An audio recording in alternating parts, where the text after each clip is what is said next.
OAS, right? An OAS.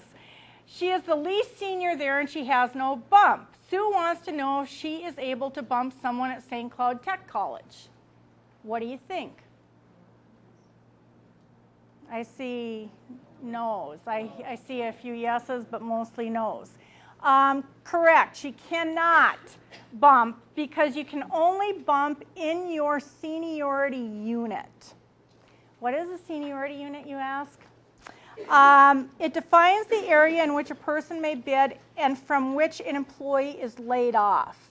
And they're defined in your contract, Appendix G, page 121 through 123. And your seniority unit is St. Cloud State University.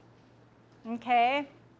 So you cannot bump into St. Cloud Tech. There might be a vacancy that you have a right to, but you cannot bump, even if you have 30 years service and somebody over there has 1 year service. So, for example, this is your seniority unit. I'm a visual person, so I have to figure out some picture. Let's go a little bit farther with the scenario. Sam is a full-time GMW. He works days in Atwood and is laid off. Sam has worked as a GMW for 12 years. Joe is less senior than him and in the same class. He wants to know if he can bump Joe. Go to your flow chart.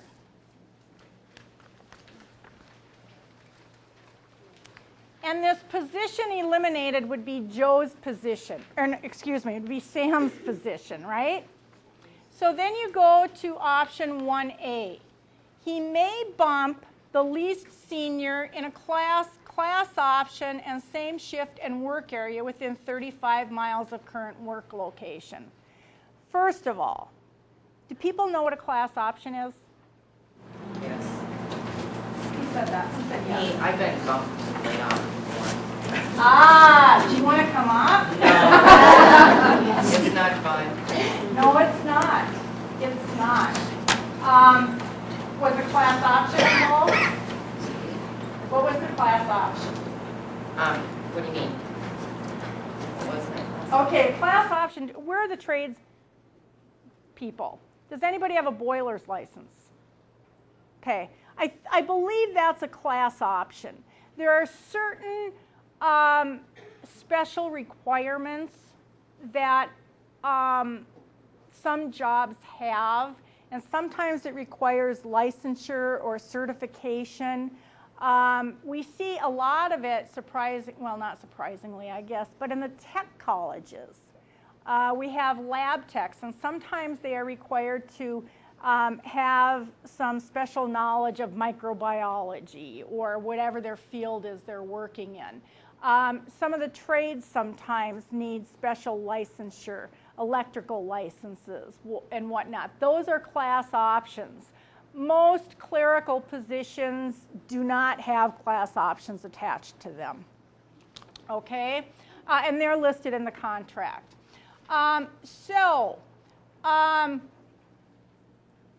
Do we know whether or not yet Sam can bump Joe? What else do we need to know?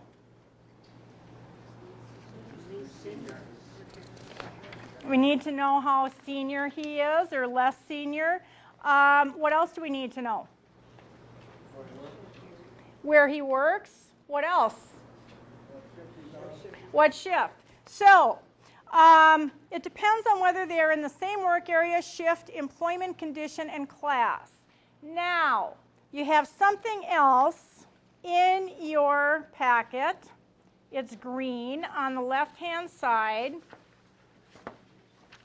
When we say work area, it has a very specific contractual meaning.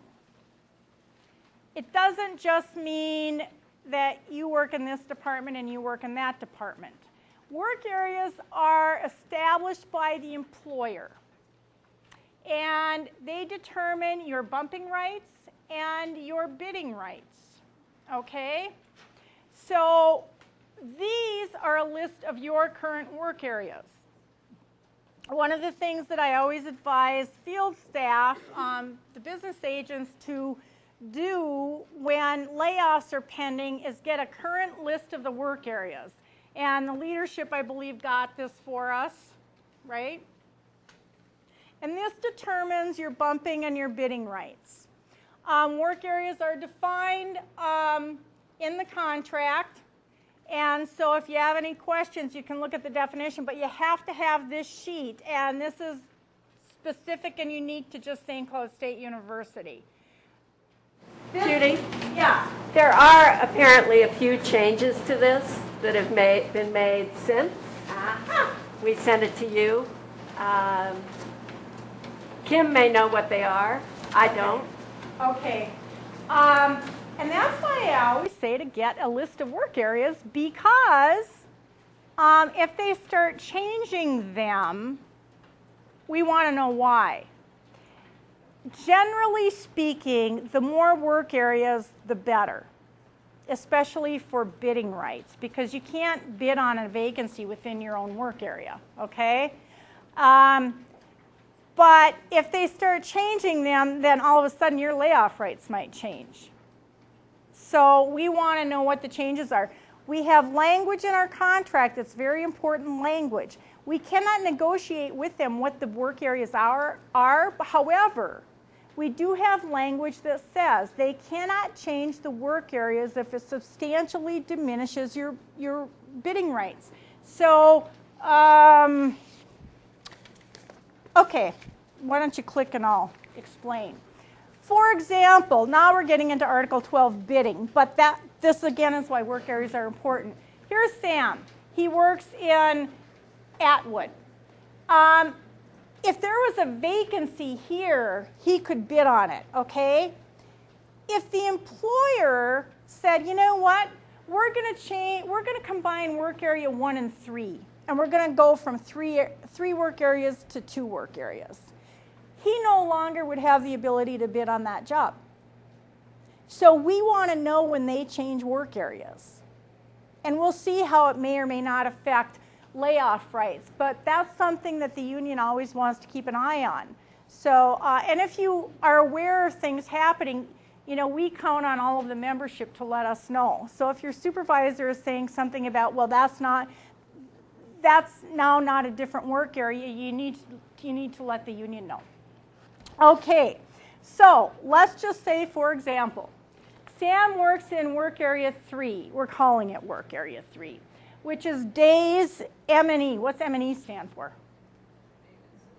Okay, thank you. And it's shown on your list, on your green list. It's like the 4, 5, 6, 7th one down, and it includes Atwood, where he works. Okay? Now let's figure out where Joe works. We find out, after doing a little investigation, Joe is full-time, he's a GMW, he works days, he works in health services, and he has 3 years seniority. Do we know enough now to determine if Sam can bump Joe? What else do we need?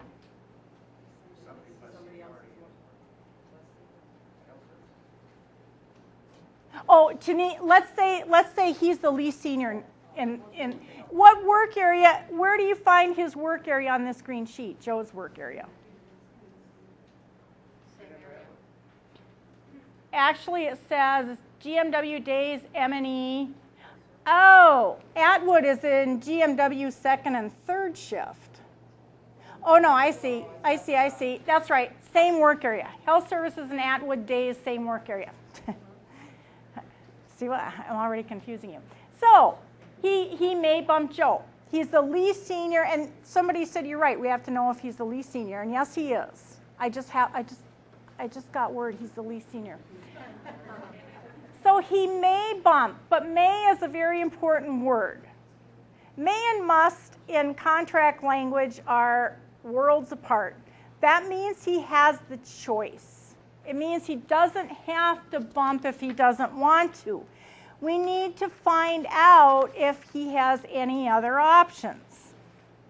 So, go on to the next step in your flow sheet.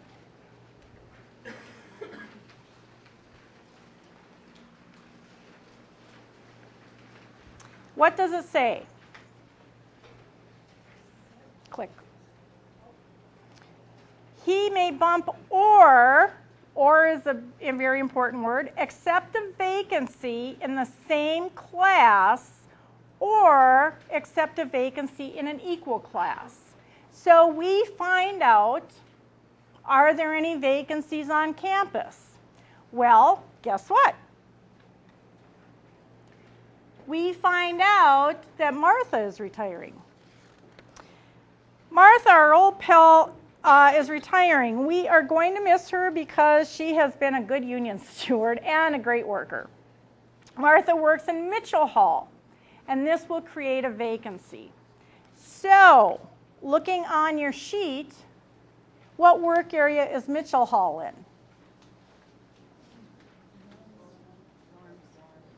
Dorms, GMW dorms. So, HR also informs us that there is no option C. There is no vacancy in an equal class that Sam is qualified for. So we'll look at this. So now Sam has a choice. He must bump or he must take Martha's vacancy. If he doesn't take the vacancy, then his options are gone. He has to take the vacancy. Okay? Now, let's say, guess what? Martha says, oh no, my husband just got laid off. I can't retire now. So now the vacancy isn't there. Let's pretend that now the vacancy isn't there. So now he's back to the option of bumping Joe. Joe says, please don't bump me. We just had a baby. See how cute she is?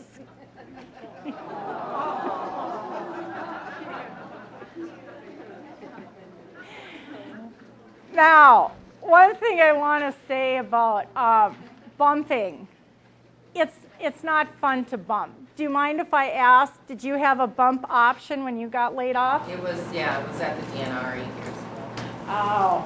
And did you exercise your... I was going to ask, who are the ones that might be affected by the bump and getting layoff letters, that they may be bumped? Do you know that? That, I don't know if they get a letter that says they're at risk. Does the contract say that? No. I didn't think so, because I don't believe all agencies do that. And in fact, MAPE has grievances out on that, but that's more complicated than we want to talk about here. But yeah. And there's kind of two schools of thought on that. You know, one is to say, geez, you know, we want to give you as much notice as possible that this might happen. On the other hand, you know, do you create unnecessary anxiety? And I think it just kind of depends on a person's personality, which they would choose as a preference. You know, I would actually want to know, but I don't, I'm sure all agencies do not do that. In multiple layoffs, we're more likely to see it, obviously, than in just, you know, a fluke layoff here or there. So, yeah. With the restructure that we're going through, has that been determined if it's actually going to hurt us even worse if they lay off more next year? Or, like you said, we could be losing stuff when they restructure, so... What? I didn't hear the last part Oh, of it. thank you. I'm supposed to be repeating the questions anyway. In the restructuring that's going on, and I wasn't aware that there was, so there's major reorganization going on as far as programs and mostly in the academic areas, or? Both. Okay. So with the restructuring, do we expect more layoffs because of the restructuring? Is that basically the question? Administration has told us yes.